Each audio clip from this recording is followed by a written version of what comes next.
Hi అండి. ఎలా ఉన్నారు అందరూ? బాగున్నారా? ఈరోజు మన వీడియో వచ్చేసి పచ్చికారంతో ఎగ్ కర్రీ చేసుకుంటున్నామండి.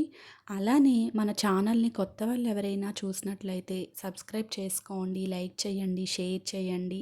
మన ఛానల్‌లో లాంగ్ వీడియోస్ ఉంటాయి చూడండి. ఓకేనా? ఇక్కడ ఫస్ట్ ఏంటి అంటే నేను ఆనియన్స్ కట్ చేసి మిక్సీ జార్‌లో వేసుకున్నా అండి. అలానే పచ్చిమిర్చి మనకి కర్రీ క్వాంటిటీ బట్టి ఇక్కడ ఆనియన్స్, పచ్చిమిర్చి తీసుకోవాలి. ఓకేనా? అంటే ఎక్కువ కావాలి అనుకుంటే. అలానే అల్లం, వెల్లుల్లి కొంచెం, అలానే కొత్తిమీర కొంచెం. మీ దగ్గర కొత్తిమీర లేదు అనుకున్న స్కిప్ చేయండి పర్లేదు. ఓకేనా? ఇక్కడ చూసారు కదా! ఫైన్‌గా పేస్ట్ చేసుకొని పక్కన పెట్టుకున్నా. అలానే నేను ఎగ్స్ అనేవి బాయిల్ చేసుకొని ఆల్రెడీ నేను పక్కన పెట్టుకున్నా. ఇప్పుడు ఫ్రై చేసుకుంటున్నా.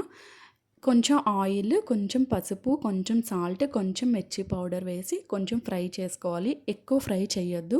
ఎగ్ అనేది మనకి గట్టిగా అయిపోతుంది హార్డ్‌గా, సాఫ్ట్‌గా ఉండదు. కాబట్టి కొంచెం నార్మల్ ఫ్రైయే చేసుకోండి. ఓకేనా? ఇలా ఫ్రై చేసుకొని నేను సైడ్‌కి పెట్టుకున్నాను. అలానే నేను ఎగ్స్‌కి కొంచెం ఘాట్లు పెట్టుకున్నా అండి. మీకు లేదు వద్దు అనుకున్నా కూడా మీ ఇష్టం. ఓకేనా? నేనైతే ఇలా ఘాట్లు పెట్టుకొని ఫ్రై చేసుకున్నాను. అలానే ఇప్పుడు కర్రీ స్టార్ట్ చేస్తున్నామనమాట. ఇక్కడ నేను వేరే ప్యాన్‌లో కొంచెం ఆయిల్ వేసుకున్నాను. ఒక 3, 4 స్పూన్స్ వేసుకున్నాను. అలానే కొంచెం ఆవాలు, కొంచెం జీలకర్ర, అలానే ఒక చిన్న ఆనియన్ కొంచెం చిన్న పీసెస్ అలా కట్ చేసుకొని వేసుకున్నానండి.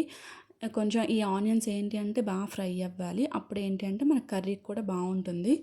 అలానే ఇక్కడ ఏంటి అంటే నేను ఇవి కొంచెం ఫ్రై అయ్యాక దాల్చిన చెక్క ఇవి ఉంటాయి కదా! లవంగం స్పైసెస్ ఒక్కొక్కటి కొంచెం వేసుకున్నానండి. ఎక్కువ వేసుకోలేదు.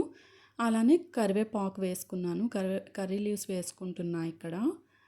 ఇక్కడ ఏంటి అంటే నేను ఫ్లేవర్ కోసం అని చెప్పి లవంగం, ఇలాచి అవి ఉంటాయని చెప్పి ఒక్కొక్కటి వేసుకున్నాను. మీకు వద్దు అనుకున్నా కూడా స్కిప్ చేయండి. చూసారు కదా! ఇక్కడ ఏంటి అంటే నేను అవి వేసుకుంటున్నాను అనమాట. కొంచెమే వేసుకున్నాను. ఒక్కొక్కటి వేసుకున్నాను అంతే. అలానే ఇక్కడ మనం చేసి పెట్టుకున్నాం కదా! పేస్ట్ అనేది ఇక్కడ యాడ్ చేసుకున్నాను. ఈ పేస్ట్ అనేది ఏంటి అంటే ఫ్రై అవ్వాలి. ఎందుకంటే మనం ఆనియన్స్ ఇవన్నీ కూడా డైరెక్ట్‌గా మిక్సీ జార్‌లో వేసుకొని పేస్ట్ చేసుకున్నాం కదా! అందుకని చెప్పి ఇక్కడ ఏంటి అంటే మనకి కొంచెం ఫ్రై అవ్వాలి. ఒక 10, 15 మినిట్స్ లో ఫ్లేమ్‌లో పెట్టుకొని అలా ఫ్రై చేసుకోవాలి. ఓకేనా? ఇక్కడ నేను 1 spoon salt, chicken masala 1 spoon, ధనియా పౌడర్ 1 స్పూను, కొంచెం మిర్చి పౌడర్ వేసుకుంటున్నాను. మీకు మిర్చి పౌడర్ వద్దు, ఓన్లీ పచ్చిమిర్చితోనే కర్రీ మొత్తం చేసుకుంటాం అనుకుంటే ఇక్కడ వేయొద్దు మీరు. ఓకేనా? కారం అనేది. ఇక్కడ నేనైతే ఇలా 1 స్పూన్ అలా వేసుకుంటున్నాను. ఓకేనా?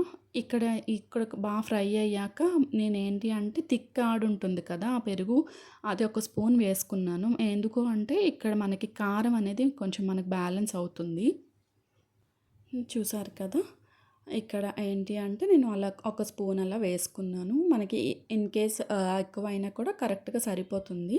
ఓకేనా? లేదు అనుకున్నా కూడా ఓకే వేసుకోవద్దు. ఇక్కడ చూసారు కదా! ఇక్కడ ఏంటి అంటే ఇంకా కొంచెం ఒక 2, 3 మినిట్స్ ఫ్రై అయ్యాక ఒక 1 గ్లాస్ వాటర్ నేను వేసుకున్నాను. 1 గ్లాస్ వాటర్ వేసుకున్నాక మనం ఫ్రై చేసి పెట్టుకున్నాం కదా! ఎగ్స్ అనేవి ఇంకా వాటర్‌లో వేసుకొని ఇంకా ఒక 5 మినిట్స్ అలా లో ఫ్లేమ్‌లో అలా కొంచెం బాయిల్ చేసేస్తే అయిపోతుంది. ఓకేనా? 1 గ్లాస్ వాటర్ వేసుకుంటున్నాను. మీకు ఇక్కడ ఏంటి అంటే వాటర్ వద్దు అనుకున్నా కూడా అవసరం ఉండదు. అంటే డైరెక్ట్‌గా ఇప్పుడు మనం గ్రేవీలోనే ఎగ్స్ వేసుకొని కూడా మనం కర్రీ చేసుకోవచ్చు. ఓకేనా? అంటే గ్రేవీ ఇలా వద్దు అనుకున్న థిక్‌గా కావాలి ఇంకా అనుకున్నా అలా డైరెక్ట్‌గా కూడా వదిలేయొచ్చు అనమాట. ఇక్కడ చూసారు కదా! ఇప్పుడేంటి అంటే ఇక్కడ అవుతుందనమాట. లో ఫ్లేమ్‌లో పెట్టుకొని ఇక్కడ చూడండి ఆయిల్ సపరేట్ అయ్యే వరకు ఇంకా అలా నేనైతే కర్రీని అలా ఉంచాను. వచ్చింది. ఇక్కడ లాస్ట్‌లో ఏంటి అంటే కొంచెం నేను కస్తూరి మేతి యాడ్ చేసుకుంటున్నాను. మీరు కొత్తిమీర ఇంకేమైనా ఉన్నా యాడ్ చేసుకోండి. ఓకేనా? నేనైతే కస్తూరి మేతి యాడ్ చేసుకున్నాను. ఇలా ఈ గ్రేవీ కన్సిస్టెన్సీలో మనం ఆఫ్ చేస్తే ఏంటి అంటే మనకి తర్వాత ఒక 10, 15 మినిట్స్ తర్వాత థిక్‌గా అయిపోతుంది కర్రీ అనేది. నేను ఇలా ఈ కన్సిస్టెన్సీ ఉండేటప్పుడు ఆఫ్ చేసేసాను. నాకేంటి అంటే థిక్‌గా ఇలా అయిపోయింది. ఇలా చూపించిన విధంగా థిక్‌గా అయిపోయిందనమాట కర్రీ. నా వీడియోస్ చూస్తున్న వాళ్ళందరికీ థ్యాంక్ యూ సో మచ్ అండి. ఫ్యామిలీ మెంబర్స్‌కి, ఫ్రెండ్స్‌కి అందరికీ కర్రీ అయితే వచ్చింది. మీరు కూడా తప్పకుండా ట్రై చేయండి. రైస్‌లోకి బావుంటుంది. రైస్‌లోకి కూడా చపాతీ దేనిలోకైనా కర్రీ బావుంటుంది. తప్పకుండా ట్రై చేయండి. ఓకేనా? నా లైవ్‌కి వచ్చి సపోర్ట్ చేసే వాళ్ళకి కూడా థ్యాంక్ యూ సో మచ్ మీ అందరికీ. బాయ్ అండి.